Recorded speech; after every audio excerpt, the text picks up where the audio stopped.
오늘 저녁 국민의힘 이준석 대표의 징계를 심의할 윤리위원회가 열립니다. 이런 가운데 여야는 비선 논란과 안보 이슈를 두고 다시 거센 공방을 이어가고 있습니다. 국회 취재기자 연결합니다. 이경국 기자.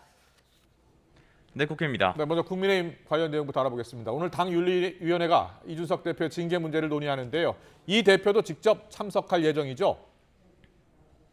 네, 맞습니다. 오늘 저녁 7시 국회에서 이준석 대표의 성접대 증거인멸 의혹 관련 징계를 논의할 윤리위원회가 열립니다. 이 대표는 오늘 공개 일정을 잡지 않았는데요. 저녁 8시에서 9시 사이에 직접 회의에 참석해서 소명에 나설 예정입니다. 증거인멸 의혹의 당사자라고 할 수 있는 김철근 당대표 정무실장도 참석할 전망인데요. 김 실장은 오늘도 SNS를 통해서 의혹을 강하게 부인하기도 했습니다.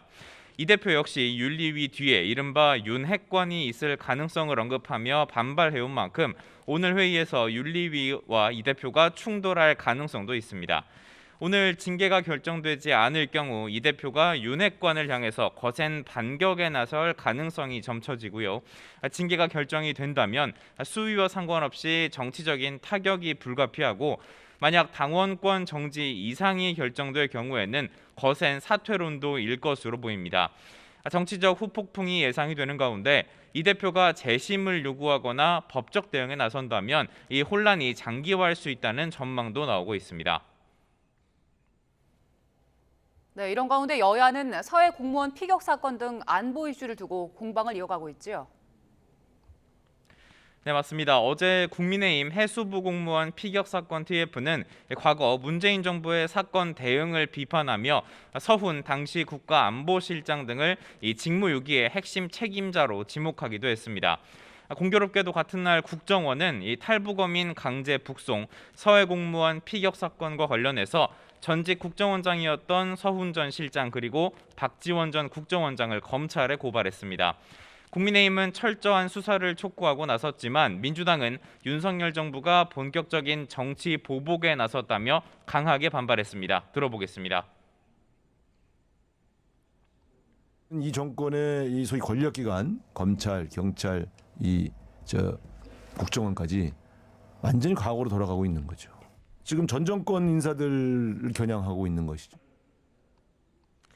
네, 이런 가운데 민주당 서해 공무원 사건 TF는 오늘 국방부를 찾았습니다. 서해 공무원 피격 사건에 대한 월북 판단 번복에 윤석열 정부 대통령실의 개입이 있었는지에 대해서 조사를 진행했습니다. 네, 그리고 여기에 더해서 대통령실과 김건희 여사를 둘러싼 논란들을 놓고도 대립이 첨예하다고요?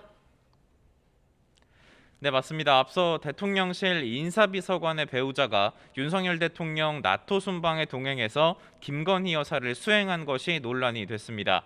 여기에 윤 대통령 외가 육촌 동생의 대통령실 근무사실까지 확인이 되면서 비선 논란, 측근 논란이 확산하고 있습니다.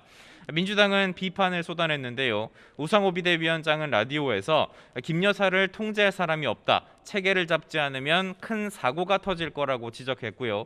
박홍근 원내대표는 윤 대통령 부부가 대통령실을 아무렇지 않게 사유화하고 있다며 대국민 사과를 촉구했습니다. 들어보겠습니다. 또다시 새로운 비선정치, 지인 찬스로 대통령실이 운영되고 있는 현실이 개탄스럽습니다. 국가의 명운을 사적 인연의 고리에 얹을 수는 없습니다. 네, 국민의힘 허은하 수석 대변인은 우선 국민이 불편해하는 부분은 고쳐야 한다고 밝혔습니다.